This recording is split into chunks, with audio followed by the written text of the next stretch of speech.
started, you will need some ORBEEZ. I will leave a link down below to where you can find these. For this DIY, you don't need to use all these packages. I just made the whole box so I would have a ton of ORBEEZ. I just added those to a bowl, placed some water in the bowl, and then let those grow overnight. I took a piece of poster board and cut out a 12 by 12 piece. You will only need one.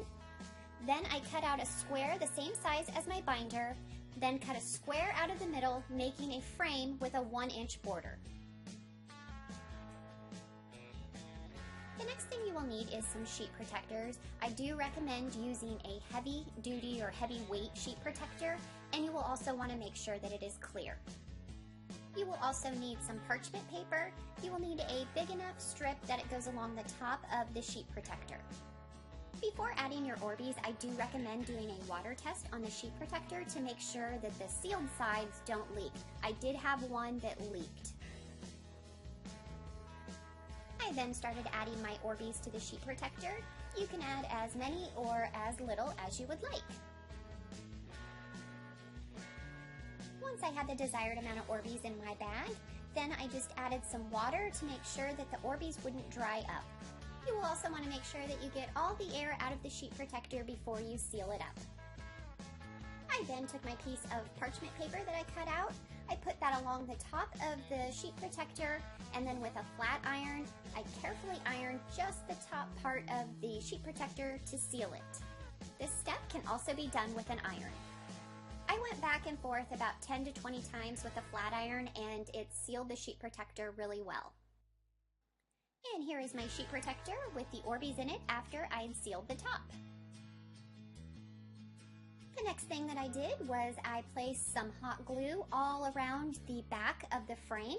And I do want to caution on this step, after you place the hot glue on the frame, you want it to sit for about 5 to 10 seconds to let it cool down before you place it onto the sheet protector. I then placed hot glue around the outside of my binder. And again, the same thing, wait for the hot glue to cool down before you transfer the sheet protector with the ORBEEZ onto the binder.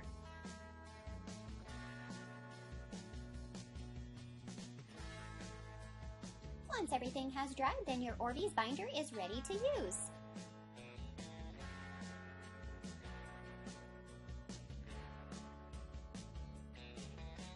Now I will show you how to make the ORBEEZ notebook. I'm going to use one of these composition. I stuck that inside the composition book, and then I traced around it.